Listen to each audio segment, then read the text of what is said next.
नमस्कार दोस्तों, KBC Rajasthan news channel में आपका स्वागत है। चलिए नजर डालते हैं आज की टॉप 25 खबरों पर। शेखावाटी को मिलेगा यमुना का पानी। 32 साल पुराने विवाद का समाधान होने के बाद राजस्थान और हरियाणा के बीच समझौता हो गया है। अब सीकर, चूरू और झुंझुनू तक यमुना का पानी पहुंचाने का रास्ता साफ हो गया है।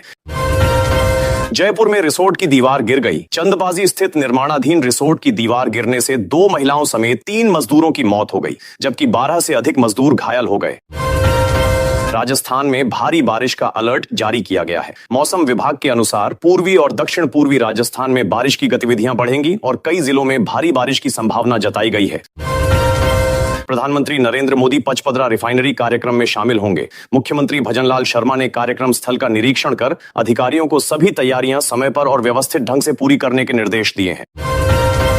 शिक्षा मंत्री की सरकारी शिक्षकों को चेतावनी। मदन दिलावर ने कहा कि जो शिक्षक अपने बच्चों को निजी स्कूलों में भेजते हैं वे सरकारी व्यवस्था पर भरोसा नहीं करते। ऐसे शिक्षकों को सरकारी स्कूलों को ही चुनना चाहिए। आरपीएससी भर्ती में 10,000 रुपए का इनामी डमी अभ्यर्थी गिरफ्तार किया गया है। एसओजी ने वरिष्ठ अध्यापक भर्ती परीक्षा में दूसरे अभ्यर्थी की जगह परीक्षा देने वाले फरार आरोपी चंद्रभान यादव को गिरफ्तार कर लिया है। स्कूल खुलते ही नया शैक्षणिक कैलेंडर जारी कर दिया गया है। 43 दिन की छुट्टियों के बाद स्कूल खुल गए हैं। शिक्षा विभाग ने पूरे सत्र की छुट्टियां, टेस्ट और परीक्षाओं का विस्तृत कैलेंडर जारी कर दिया है। राजस्थान हाईकोर्ट में नियमित सुनवाई शुरू हो गई है। ग्रीष्मकालीन अवकाश समाप्त होने के बाद हाईकोर्ट खुल गया है। शिक्षक भर्ती, पुलिस कांस्टेबल और एएसआई भर्ती सहित कई मामलों पर सुनवाई होगी। जयपुर मेट्रो फेज 2 का शिलान्यास होगा। करीब 13,000 करोड़ रुपए की इस परियोजना का वर्चुअल शिलान्यास प्रधानमंत्री नरेंद्र मोदी करेंगे। पहला कॉरिडोर टोंक रोड पर विकसित किया जाएगा। कांग्रेस में बड़े संगठनात्मक बदलाव की तैयारी चल रही है। सचिन पायलट, दिव्या मदेरणा और हरीश चौधरी समेत कई नेताओं को एआईसीसी में नई जिम्मेदारियां मिलने की चर्चा तेज हो गई है। बीकानेर के सरकारी स्कूल की छत गिर गई। श्री डूंगरगढ़ के सरकारी स्कूल का एक कमरा ढह गया। राहत की बात यह रही कि छुट्टियों के कारण कोई छात्र वहां मौजूद नहीं था। जयपुर में भारत और आयरलैंड मैच पर ऑनलाइन सट्टेबाजी का भंडाफोड़ हुआ। प्रतापनगर के एक फ्लैट से हाईटेक सट्टा नेटवर्क पकड़ा गया। पुलिस ने 5 युवकों को गिरफ्तार कर कई इलेक्ट्रॉनिक उपकरण जब्त किए हैं। राजस्थान बैटरी ऊर्जा भंडारण का हब बनने की ओर बढ़ रहा है। सितंबर तक 1000 मेगावाट बैटरी स्टोरेज शुरू करने और 2027 तक 6000 मेगावाट क्षमता विकसित करने का लक्ष्य रखा गया है।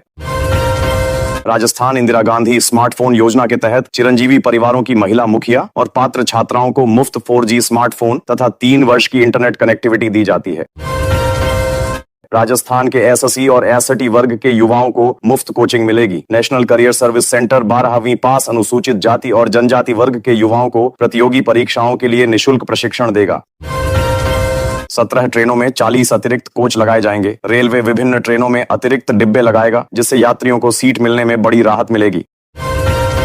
गढ़ गणेश रोपवे परियोजना ने रफ्तार पकड़ ली है। हाईकोर्ट से राहत मिलने के बाद निर्माण कार्य तेज हो गया है। रोपवे बनने के बाद श्रद्धालु मात्र 3 मिनट में मंदिर पहुंच सकेंगे।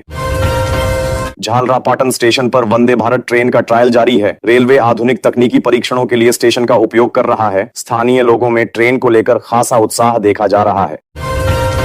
स्कूलों में रोज 100% उपस्थिति दर्ज करना अनिवार्य कर दिया गया है। राजस्थान स्कूल शिक्षा परिषद ने शाला दर्पण पोर्टल पर विद्यार्थियों और कर्मचारियों की दैनिक उपस्थिति दर्ज करने के निर्देश जारी किए हैं। आसाराम को राजस्थान हाई कोर्ट से राहत मिली है। सुप्रीम कोर्ट से झटका मिलने के अगले दिन राजस्थान हाई कोर्ट ने इलाज के लिए आसाराम को 1 महीने का अतिरिक्त समय दे दिया। फिलहाल उनका इलाज जोधपुर में चल रहा है। राजस्थान में पेट्रोल 5 रुपए और डीजल 3 रुपए प्रति लीटर सस्ता कर दिया गया है। देश की एक बड़ी प्राइवेट फ्यूल कंपनी ने राजस्थान सहित सभी पेट्रोल पंपों पर यह फैसला लागू कर दिया है।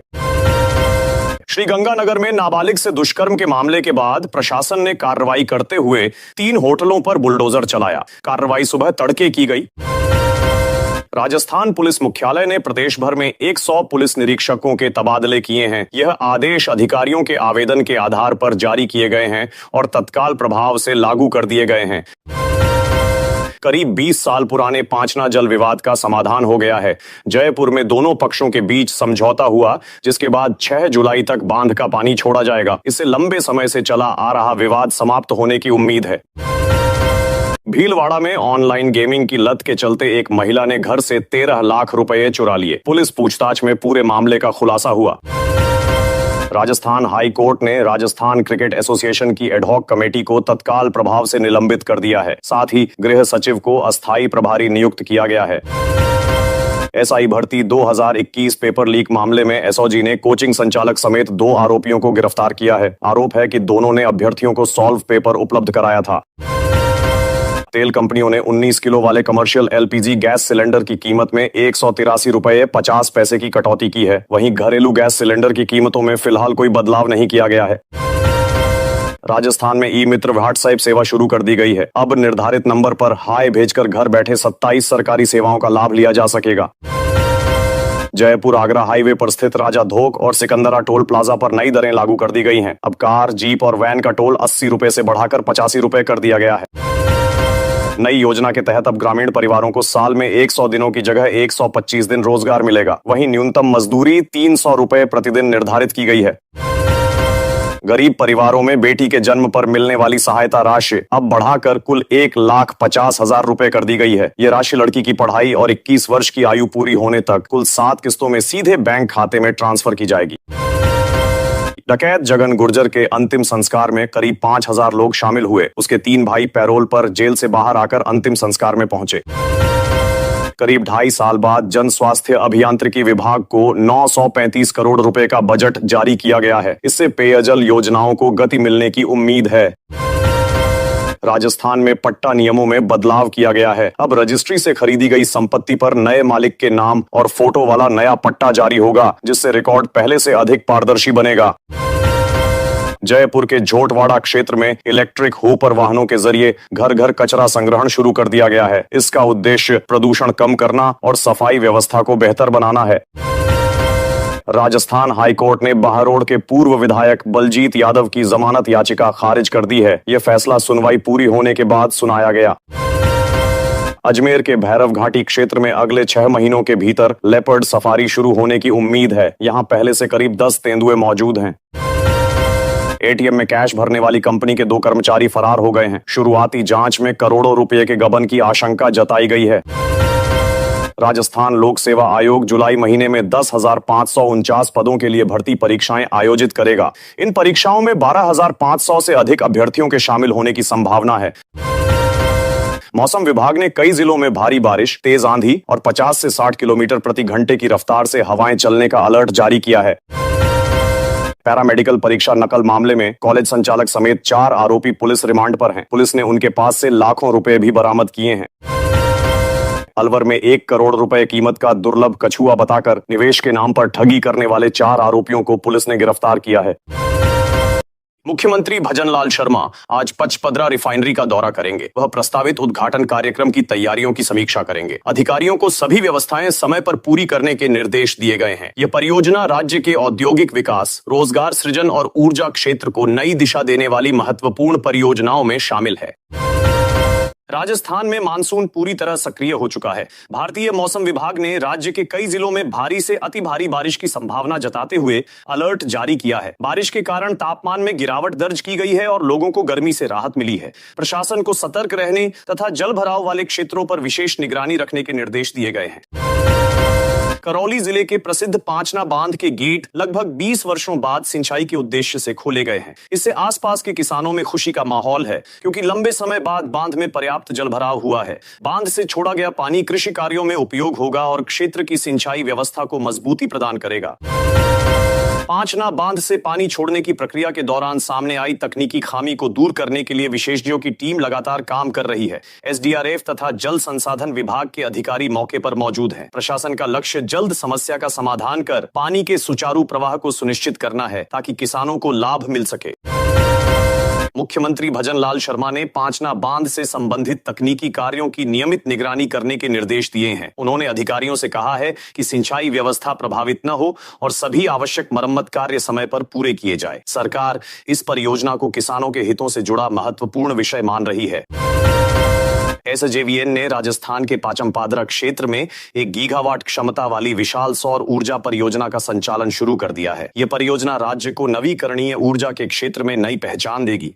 परियोजना से स्वच्छ ऊर्जा उत्पादन बढ़ेगा तथा बिजली आपूर्ति व्यवस्था को मजबूत बनाने में महत्वपूर्ण योगदान मिलने की उम्मीद है। करीब 54.92 अरब रुपए की लागत से विकसित यह सौर ऊर्जा परियोजना राजस्थान की सबसे महत्वपूर्ण ऊर्जा पहलों में शामिल मानी जा रही है।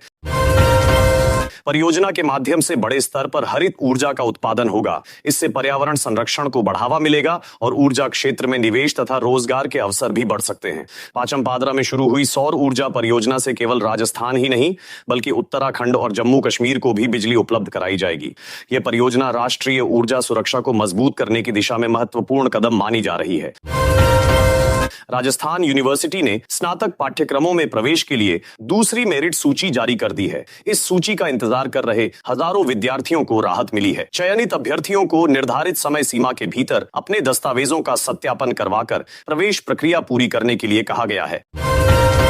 महारानी कॉलेज में इस वर्ष राजनीतिक विज्ञान विषय की कट ऑफ 97.8% तक पहुंच गई है। यह दर्शाता है कि विद्यार्थियों के बीच इस विषय की लोकप्रियता लगातार बढ़ रही है। उच्च कट ऑफ के कारण प्रतियोगिता भी काफी कड़ी रही और मेधावी छात्रों को ही प्रवेश सूची में स्थान मिल सका। दूसरी मेरिट सूची में चयनित विद्यार्थियों को अपने दस्तावेजों का सत्यापन करवाने का अवसर दिया गया है। विश्वविद्यालय प्रशासन ने छात्रों से समय पर प्रक्रिया पूरी करने की अपील की है। निर्धारित समय सीमा के बाद दस्तावेज सत्यापन नहीं होने पर प्रवेश संबंधी कठिनाइयां उत्पन्न हो सकती हैं। राजस्थान यूनिवर्सिटी में प्रवेश पाने वाले विद्यार्थियों के लिए फीस जमा करने की अंतिम समय सीमा निर्धारित की गई है। विश्वविद्यालय प्रशासन ने स्पष्ट किया है कि समय सीमा के भीतर शुल्क जमा नहीं करने पर सीट स्वतः निरस्त हो सकती है। छात्रों को सभी औपचारिकताएं समय पर पूरी करने की सलाह दी गई है। जयपुर सहित राजस्थान के अधिकांश शहरों में मानसून की सक्रियता के कारण तापमान में उल्लेखनीय गिरावट दर्ज की गई है। पिछले कई दिनों से जारी बारिश ने लोगों को भीषण गर्मी से राहत दिलाई है। मौसम वैज्ञानिकों के अनुसार आगामी दिनों में भी बादल छाए रहने और रुक रुक कर वर्षा होने की संभावना बनी हुई है। मौसम विभाग ने कोटा और उदयपुर संभाग के कई जिलों में मूसलाधार बारिश की संभावना जताई है। अधिकारियों को संभावित जलभराव वाले क्षेत्रों में सतर्क रहने के निर्देश दिए गए हैं। किसानों के लिए यह वर्षा लाभकारी मानी जा रही है, जबकि प्रशासन राहत और बचाव की तैयारियों को लगातार मजबूत कर रहा है। जोधपुर में 21.4 मिलीमीटर बारिश दर्ज की गई, जिससे शहर का मौसम सुहावना हो गया है।